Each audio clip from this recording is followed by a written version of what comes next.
Good morning. Welcome to the beautiful Blue Ridge campus in the University of North Georgia.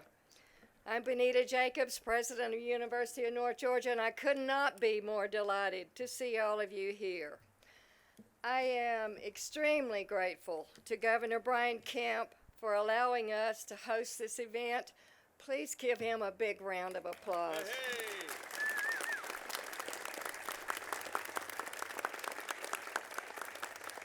I want to welcome a few special people as we begin today.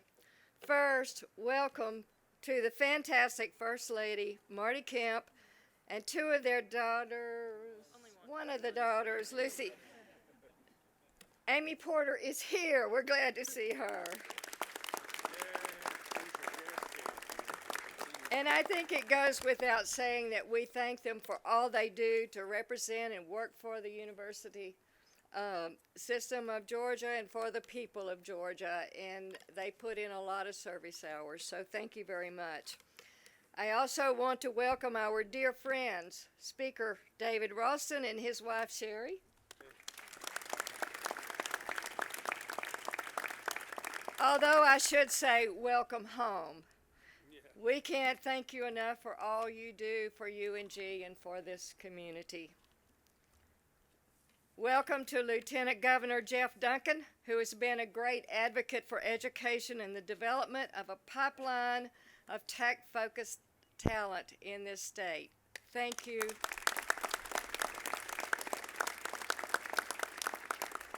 We have some constitutional officers and state agencies, executives in the audience as well.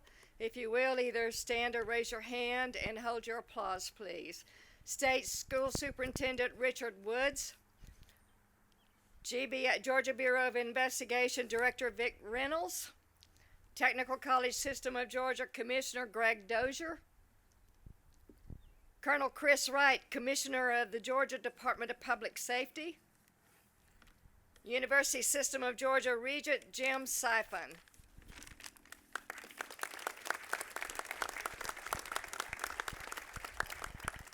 We are honored to have a number of the members of the General Assembly in attendance, and we want to thank them for all their hard work and for being here today to celebrate. Sometimes we forget how many hours they all put in for the good of our university and for our state.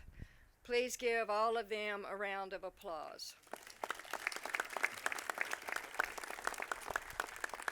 I especially want to thank Chairman England, who has been a dear friend to me and to the University of North Georgia. His impact over the years of service is immeasurable, and you will be missed, sir. Thank you.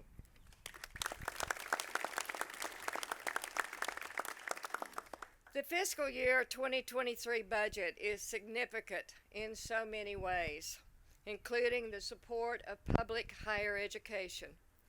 The funding included in this spending bill will support enrollment growth, eliminate the special institutional fee for a significant cost savings to students, support pay raises for university system employees, and to help students with financial needs persist and complete their college degrees. It is, at the end of the day, all about students, and not just enrolling students, but graduating students. At the University of North Georgia, we strive to provide a quality and affordable education throughout our 5 campuses and to nearly 20,000 students across this northern region. And we are extremely grateful for the support of these efforts. Perhaps most significantly, as we stand here in Blue Ridge, is the funding included in the 2023 budget to expand the campus, which Speaker Ralston will discuss shortly. We are, as you know, very grateful to Speaker David Ralston, who is a UNG alumnus, for his leadership to expand access to higher education in this community and beyond. And also, many thanks to our State Senator Steve Gooch. He is also a UNG alumnus, for your support of this project in the University of North Georgia, and a special shout out to Will Wade. At this time, I invite Lieutenant Governor Jeff Duncan to come forward to make comments.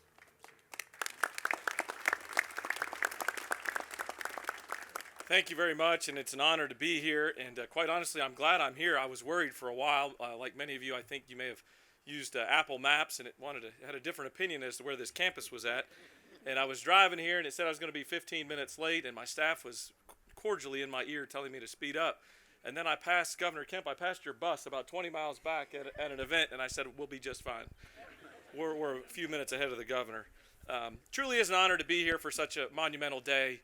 As we continue to spend the hard working taxpayers' money here in the great state of Georgia. I think history is going to be very kind to this budget.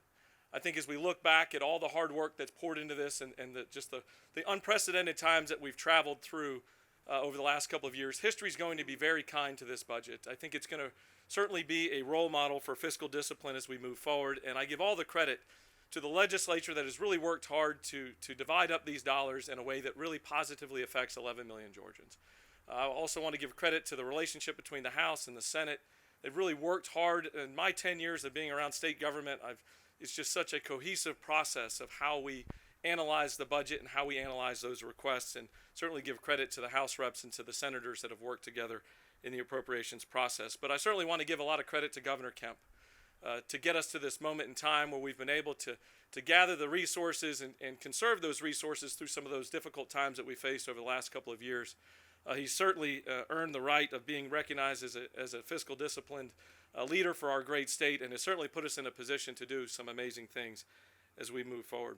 You can usually tell where somebody's heart's at by where they spend their money, and I think this budget directly reflects that as we divide those dollars between public safety and education, transportation, and investments into the future of this great state. And certainly it is very recognizable as you turn every single page of our state's budget. I'm certainly personally grateful for the effort and focus in this year's budget on a couple of those initiatives that we've worked hard on in the Senate over the last few years. And one is, I want to chase this dream of being the technology capital of the East Coast.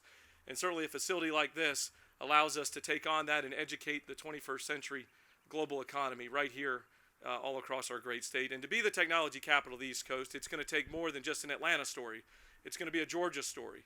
And so working forward and continuing to fund the Partnership for Inclusive Innovation, which is a public-private partnership that allows us to have that very important intersection of those public-private partners as we try to become the technology capital of the East Coast. And I'm certainly grateful for the continued support of foster care all across our great state, and continue to put a focus on those that quite honestly don't have a big enough constituency to make a difference at the Capitol unless there's advocates and people fighting for them. And so I'm certainly proud to see a budget that directly affects in a positive way those kids that are in our foster care system.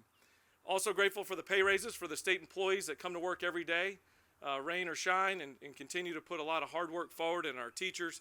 But I'm also grateful for those tax cuts for our hardworking Georgians all across our great state. That, to me, is the perfect balance of fiscal discipline, is being able to spend the dollars where you need them, focused at for future growth, but also to be able to return those tax dollars to those hardworking Georgians. With that, I want to recognize and call to the podium a great friend of mine that I got to meet and spend a lot of time in the House with. Chairman England was certainly a great advocate for spending those dollars wisely when I worked with him in the House, and certainly helped me shape a number of important measures like the Rural Hospital Tax Credit. But he certainly has been a great partner of ours in the Senate as we work through some of the difficult issues that certainly arise when you try to allocate $30 billion. We're both leaving together on the same time. Maybe we ought to work on our golf game a little. I don't know if you play golf, but maybe it's a good time to start if you don't. But truly is an honor to recognize Chairman England and bring him forward at this moment. Thank you.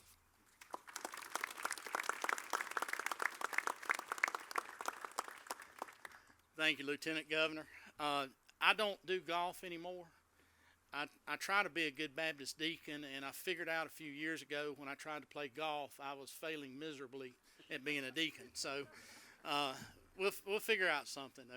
Good morning. Good to see everybody here today, and just thankful to be a part of this and the signing ceremony today. So many good things contained within this budget. President Jacobs had made some comments about it earlier, and Lieutenant Governor Duncan just made a few comments as well. But in the end, the thing that we always remain and try to remain focused on is, at the end of each of those dollars is a human being, is a person, is a citizen of this great state. They're on the end as it's leaving their pocket to go into the state treasury as a revenue, and it's our responsibility to make sure it's being spent wisely. When it's going to the recipient on the end for a service, it's also our responsibility to still make sure that it's being spent wisely. And that's what we've tried to do and what we continue to try to do. You know, a lot of other states envy Georgia. Most other states envy Georgia in the fiscal responsibility that we've shown through the years and the reserve that we've been able to build over the last several years as well. A lot of that credit goes to our governor that's here with us today. It goes to the speaker and lieutenant governor and leadership in the House and the Senate. But a lot of good work goes on behind the scenes that no one ever sees when we're working on these budgets. And we've got three individuals here today: Martha Wigton, Christine Murdoch, Melody Debussy. Martha and Melody are moving on to different things. They've been the budget directors of the House and the Senate budget offices for several years, and they're moving on to different things. Christine's going to hang around for a little bit too, thankfully, to kind of carry the torch forward. But it's folks like that that make our job as House members, as Senate members, easy to do. They help us understand what it is that's the responsibility of this state to look after our citizens and to do it in a meaningful way that takes care of our people. And you know, one of the proudest things in this budget that I'm proudest of is the pay raises to our state employees. We've gone over a decade without having the means and able to give our state employees a well-deserved raise, and we're able to do that. The governor's initiative in his proposed budget when he sent it to us in January was included that not only in the amended budget but in the budget he'll sign today. And that truly is taking care of the people that take care of us. These troopers behind us, these teachers in this building, the DOT workers out here on the highway, the Department of Corrections folks, DFACS workers, all of those individuals have worked through some tremendously difficult times over the last 2 years. And I'm just thankful that we're able to recognize them in compensation. I'm going to bring forward a fellow that needs no introduction since we're in his hometown. But Speaker Ralston has been a friend of mine. I've had the pleasure of serving in the House for 18 years as I head to greener pastures, or maybe dead if we don't get rain. I don't know which it's going to be. But Speaker Ralston and I became friends my first year there. We served together on several different things, worked together on a lot of different things. Then when he became Speaker several years ago, he gave me a wonderful opportunity, an opportunity that a little boy from County Line, Georgia, in Barry County, never thought he would have.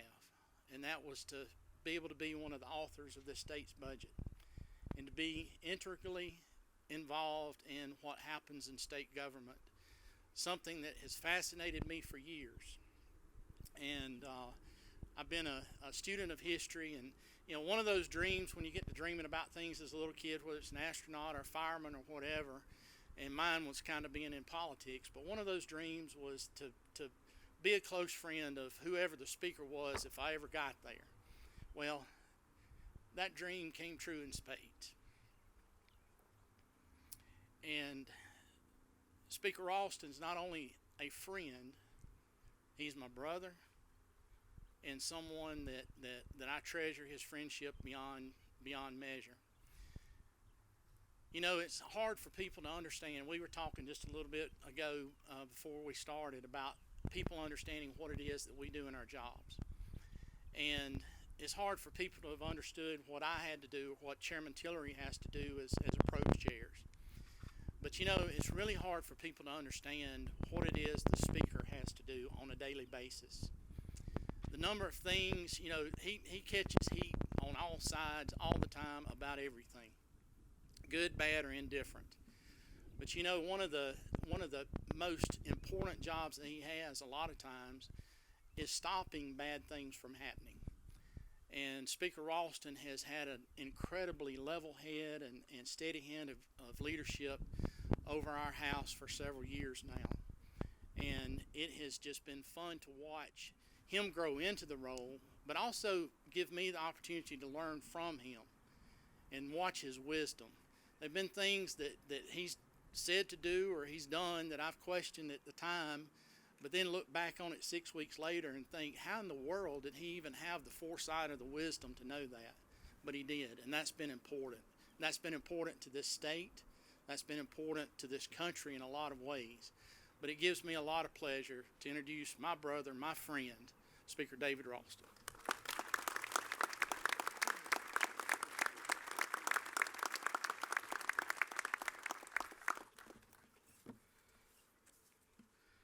Well, good morning.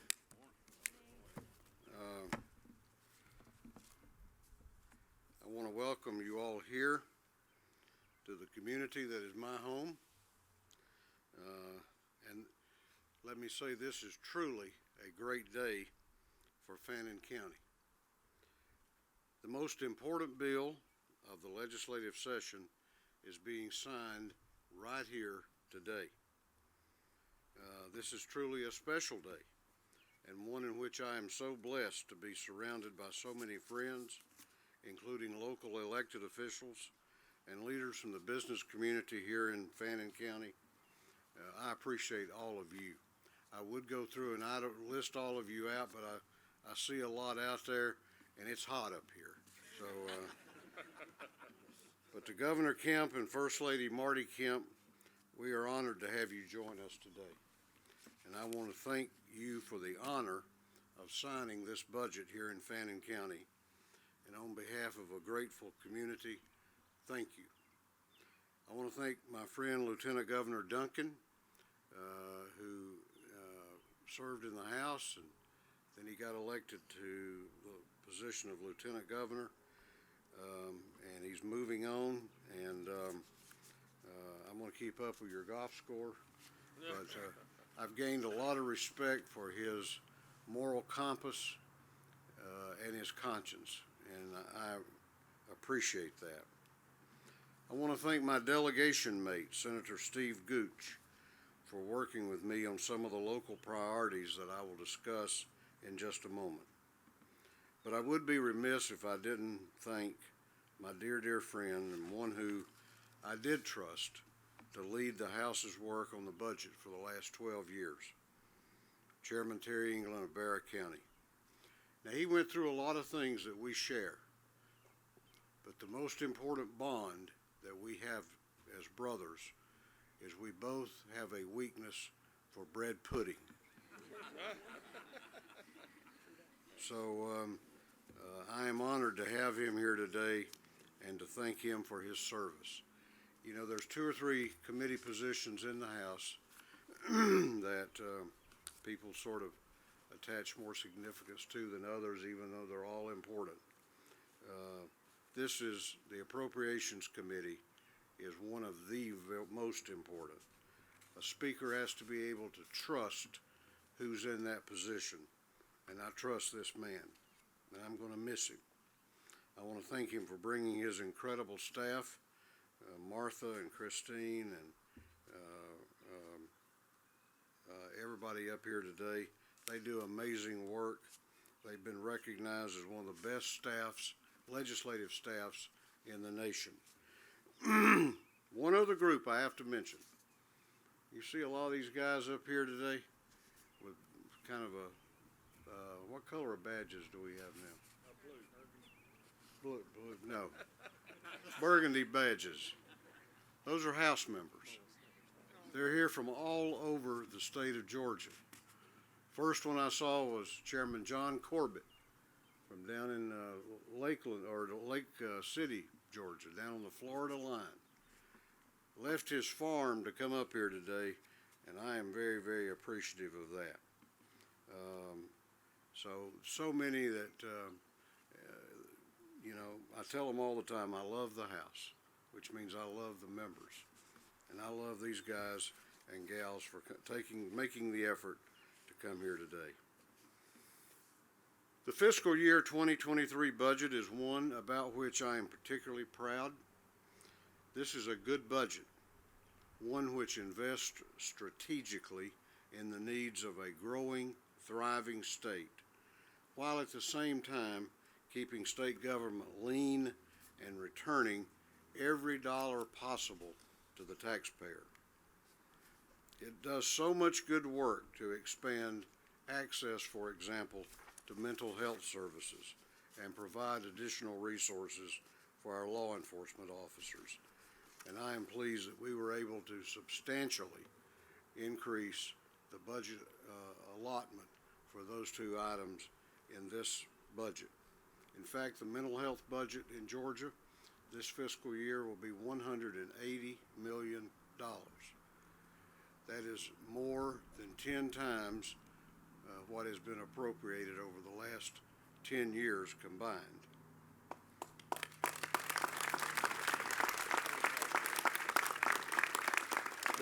These were priorities that we worked with Governor Kemp on, and I will let him address those and the other priorities in a moment. The reason for our being here today, though, is this budget contains $13 million to expand this campus of the University of North Georgia at Blue Ridge. Combined with the $2 million in the amended budget FY22, this means you'll see a campus expansion totaling $15 million. That will more than double the capacity of this fast-growing school. This will enable this school to continue to be a gathering place for this community, as it will have 2 levels of classrooms and meeting rooms, an auditorium, and an amphitheater. From its inception in 2015, UNG Blue Ridge has been about one thing: opportunity. The opportunity for our young people to receive a world-class college education right here in Fannin County. I cannot thank UNG President Dr. Benita Jacobs and Blue Ridge Campus Director Sandy Ott enough for the tremendous work they have done in growing this campus. But this budget also includes $1.3 million to build a new Fannin County library on the site of the current Board of Education office next to the high school. And combined with the state's previous investment of $1.3 million, this will mean $2.6 million in state funds for our forthcoming standalone library that has been a priority for this community for a long time.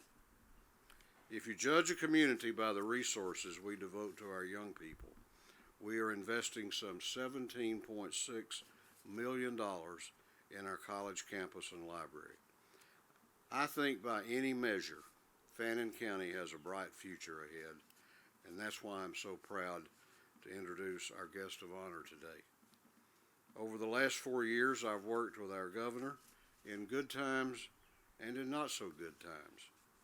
I've seen him announce record-breaking economic development projects and champion major legislation. I've also seen him in the tough times, battling the human cost of a pandemic and supporting our law enforcement officers, particularly when they lost a colleague in the line of duty. A small businessman, husband, and father, Governor Kemp bears an immeasurable weight as he serves this state and the needs of its citizens. I want to thank he and his staff for working with my staff and the Lieutenant Governor's staff to help us build together a brighter future for Georgia. So with that, I want you to help me join in welcoming to the podium, to make this day even more special, the 83rd Governor of Georgia, my friend, Brian Kemp.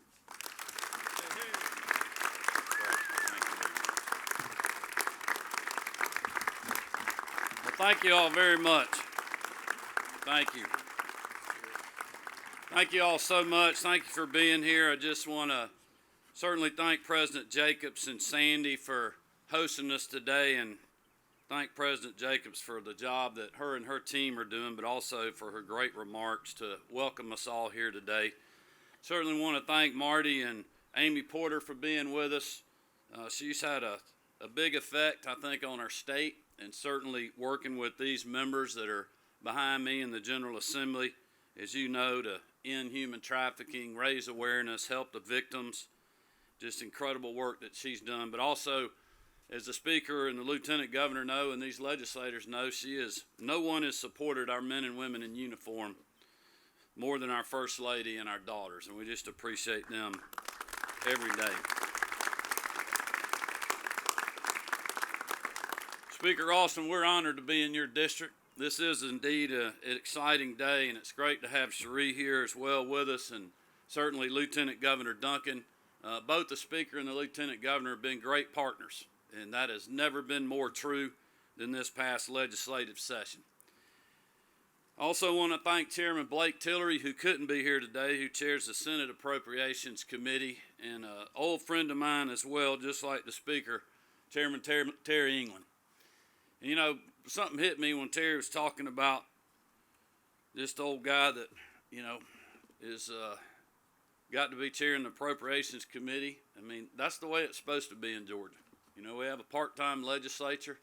The men and women that are behind me and those that are serving, they're working back home every day now just like you are.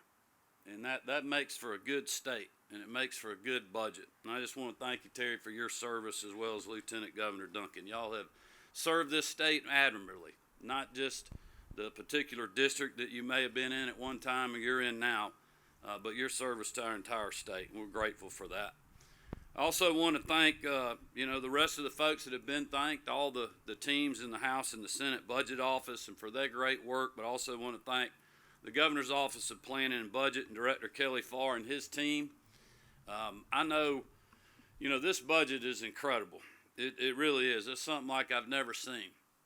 But I think back to the budget we did last year and the year before in the middle of a global pandemic, and the work that we all had to do together to pull Georgia through a very first tough time, but also keep our government open and running so we could keep our economy open, continue educating our children, even in some of the toughest times we've ever seen.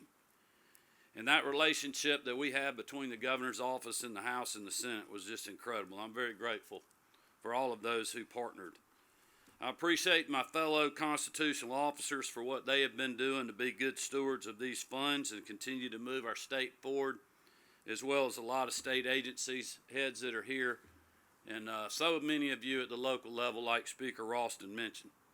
And I know I got to see one of them, Sheriff Dane Kirby, when I walked in. We just appreciate the relationship that we have between the troopers and the GBI and many other state law enforcement folks that are standing behind me, and those that are not today, that they have with our locals that are out there fighting the fight and protecting our communities every day. We so much appreciate all those who are serving in the uniform. But all these leaders behind me and many more across this state have been instrumental in getting this historic budget across the finish line, enabling us to further invest in our classrooms, workforce, public safety officers, and the health of all Georgians. I appreciate the hard work of the General Assembly and the many members that are here with us today for voting overwhelmingly for this budget. I also, again, just want to thank the state agency heads and all of those that are using these funds with great care and efficiency to serve the people of this state.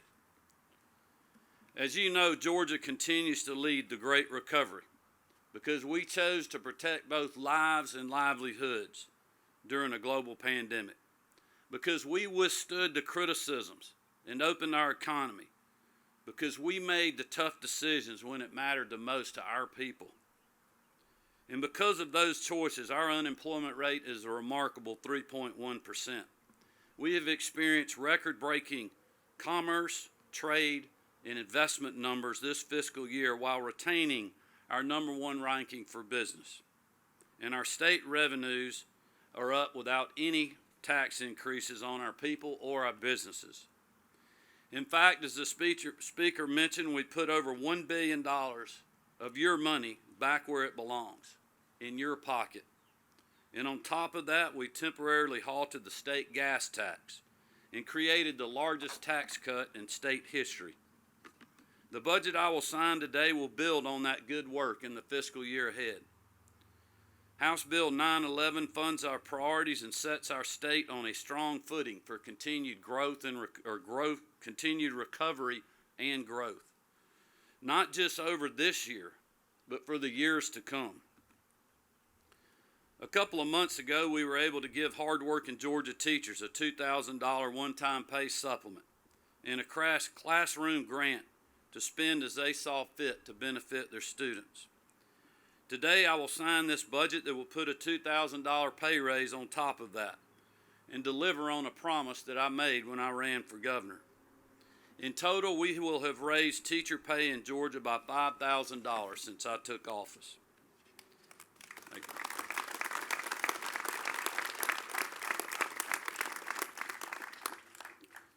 As Dr. Jacobs mentioned, this bill fully restores austerity cuts made to the QBE and related programs during the COVID pandemic through more than $388 million for K-12 instruction. It restores austerity cuts to the university system of Georgia and enables our public colleges and universities to eliminate the special instruction fee that students and their families have had to pay since the Great Recession. It provides a minimum factor rate of 90% for Hope scholarships and grants to cover tuition costs, and expands instruction of in-demand career programs at our technical colleges, further addressing our supply chain issues. In short, this budget improves both the quality and access to education across the board. Between the amended budget I signed earlier and this one, we are investing more per K-12 student than ever before in the history of our state. But this budget doesn't just only make our classrooms and our workforce better. It also makes our communities safer and puts resources where they need to be to take down criminals. House Bill 911 provides for an additional trooper school of 75 cadets who will join the ranks of our elite state troopers in the fiscal year ahead. It also provides funding to the Office of the Attorney General to expand the very successful human trafficking unit created last year, and also to create the gang prosecution unit that will be modeled after it. As Attorney General Chris Carr said a couple of weeks ago when I signed the bill establishing the gang prosecution unit, the Department of Law will serve as a force multiplier by working hand in hand with federal, state, and local law enforcement officials to ensure that violent criminals are aggressively prosecuted and put behind bars. They will not hesitate to prosecute those who pose a risk to Georgia's people and our businesses. HB 911 also provides over $10.3 million to expand the GBI's Medical Examiner's Office and Crime Lab to address the backlog of cases so that justice can finally be served for victims and their loved ones. It also provides resources to the GBI for elections investigators so that all Georgians can be assured that their vote is secure. We're also not resting on our laurels when it comes to making Georgia a healthier place to call home. With this budget, we're further ensuring that Georgia remains a state that values life at all stages by putting over $28 million toward extending Medicaid coverage for new mothers from 6 to 12 months following birth, and increasing the provider rate for foster parents, child caring institutions, child placement agencies, and relative caregivers by 10%. We're also investing in an autism recognition pilot program so that we can further aid families with precious children who face such challenges. And we're further expanding the behavioral health and substance abuse crisis services offered to those struggling with addiction and mental health issues. I again want to thank this legislature and the House and the Senate, but specifically Speaker Ralston for his leadership on this issue. I'm also proud to say that working with Commissioner John King, we've allocated over $124 million in this budget for the state's reinsurance program, which will reduce premiums statewide. When Georgians are facing tragedies or accidents, whether health or property related, the last thing they should have to worry about is even more costs being piled on. What I've shared are just a small handful of the benefits that will soon come to Georgians and our communities because of this historic budget. So again, I just want to thank everyone here and everyone who is not that helped make this budget possible. Because of acts like this that we are taking today, it's my belief that Georgia continues to be the best state in the country to live, work, and raise a family because we have prioritized education, public safety, and health care, even when we faced truly unprecedented times. This budget builds on those priorities to make us even stronger and more prosperous. And I'm honored again to be in Fannin County to sign this historic budget. Thank you all for being here.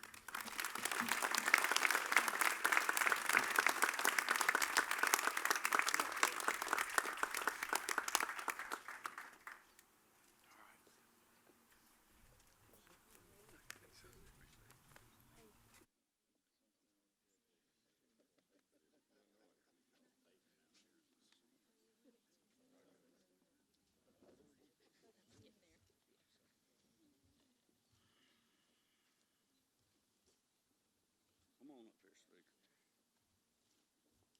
Gov, come on, why don't you get on the other side of me right there. Jeremy, come close, man. Good. All right, Speaker, I'm going to give you the first one. Yes, sir. Let's see here. We got Kelly. You hold up for me. Hold up, Dr. Jacobs,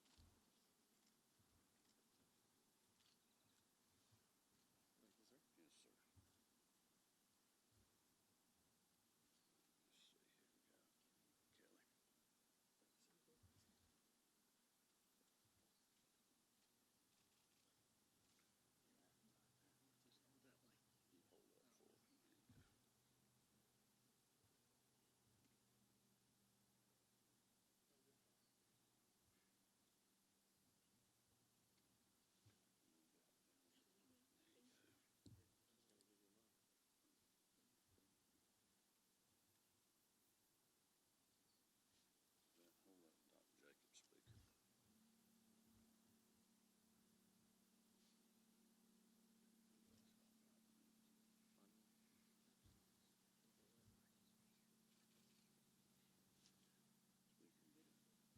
Kelly Farr needs one. We have one. Who was this one? Did you get one? I did.